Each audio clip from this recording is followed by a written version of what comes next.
Alrighty then. This morning we have something that I purchased for my wife. This is a sewing machine case, model number P as in Papa 60218. It's meant to fit a number of Singer sewing machines, and it may even fit other sewing machines, but I don't know for certain.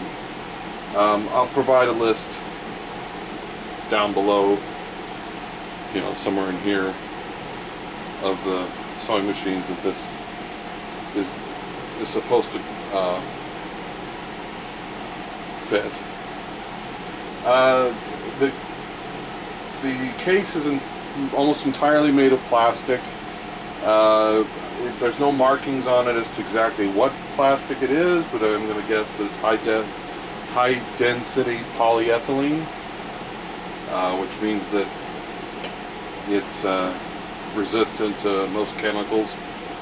I can tell you from just temporarily carrying her sewing machine out here that it can carry the weight. This handle, which by the way is a little bowed in, seems to be okay for that.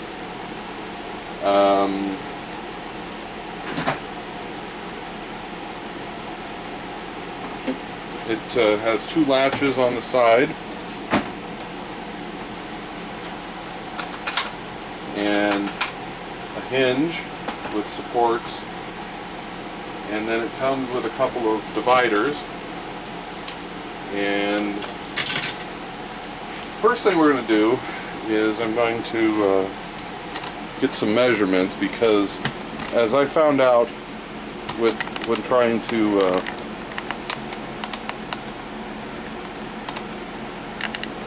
order one of these, that other than claiming that it would fit a specific bunch of sewing machines, there were no actual measurements, and the measurements that they did give were kind of vague and inconsistent from website to website.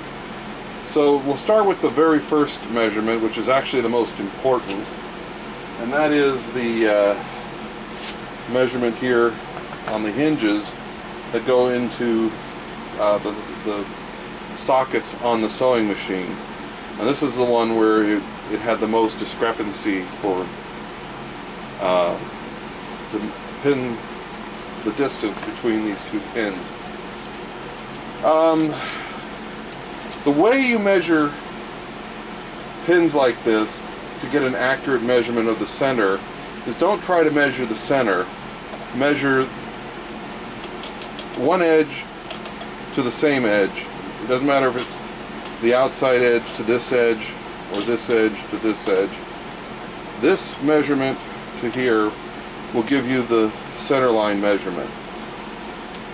So if we measure that, what we get is 9 5/16. And if we go the other way, yes, 9 5/16. Now that's give or take a 32nd of an inch because of my tape measurer. The next measurement is the opening in here, and that is 7 3/16, and that's consistent all the way across. And then the measurement on this end, which is 17 9/16. This particular sewing machine isn't that big. Its measurements are for 185J sewing machine is 6 9/16 and 12 and about 3/16. So I'm going to get this thing in here and then we'll show you how it works. Okay, so this is the unit with the sewing machine installed. This is a Singer 185J. It was originally owned by my wife's aunt, and she inherited it, and it works perfectly. The only thing I've had to do with it was I gave it an oiling, which kind of really didn't need. Replaced the light bulb with an LED light. The light bulb that was in it was too high a wattage, and it was making a burning smell, and I replaced the belt with the proper belt. It had a tooth belt on it, and this doesn't use a tooth belt. So what you got here is there's a space here where you can put your foot pedal and the cords and some other accessories, and on this side there's some another space for more accessories. These plastic inserts just slip in. I did have to cut a piece of plastic away here so this would fit in. They go in with this tab on the back. There's a bit of a ledge there. There's nothing really that holds them in. On this side though, there is this piece of plastic that holds it in. I think this is meant, this comes with it and just sticks in here. I think this is just meant so that when you lift it up to work under it, it holds this down. There is on the back this piece of plastic or metal that I believe is supposed to prevent this from falling forward or falling backwards when you have the sewing machine tipped back. It doesn't work really super good when it's tipped back. It just kind of tips all the way. I wouldn't rely on it. I have noticed that if this flexes, that the sewing machine will fall down into it, like this. I think that can be fixed. Are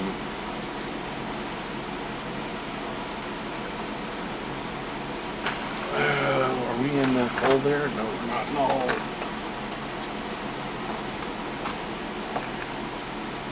Whoa.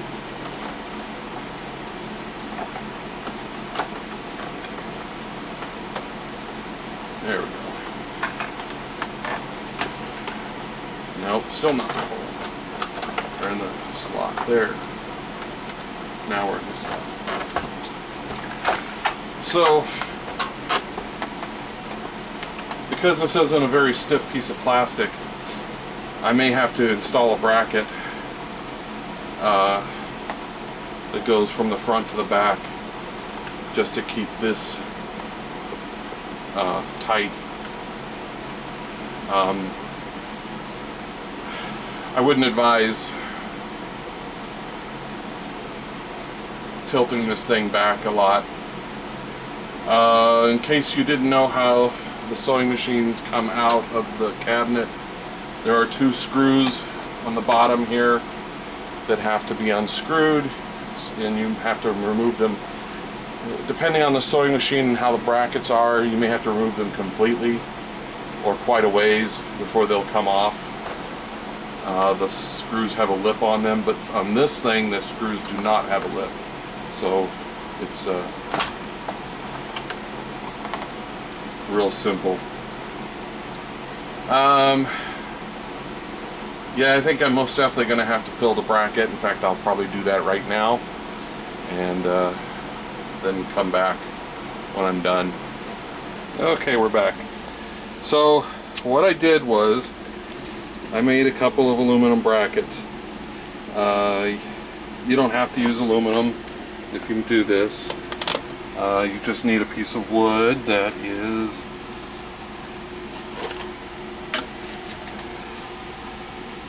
about 3/8 of an inch thick.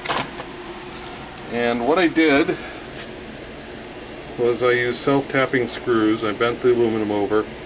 I then took a straight edge, laid it from here to here, drew a line, and then lined up everything with that. And what this does is give me a bit of a lip here. Doesn't interfere with the sewing machine, and as you can see, it fits on there just fine. I'm disappointed that I had to do that. Shouldn't have to do that with stuff you just bought. Wouldn't have had to do it if it wasn't that it's made out of the type of plastic it is. If it was made out of a harder plastic, something a little stiffer, wouldn't be much of a problem. But this stuff bows in the middle.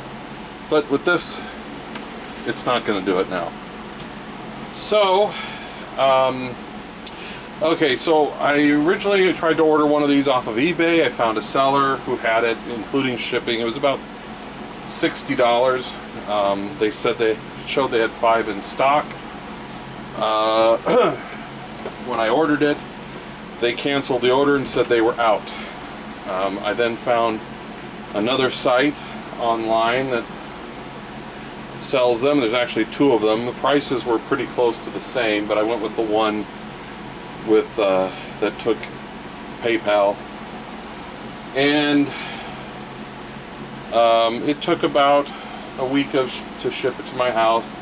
Shipping was rather high, $20, even though the thing doesn't weigh much. So the total was around $61.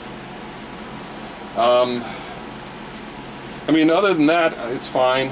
I'm happy with it. We'll see how my wife likes it, because she's the one that's going to be using it. And now she's no longer stuck to using it on a little table in the corner of her sewing room. I think that's it. See you later.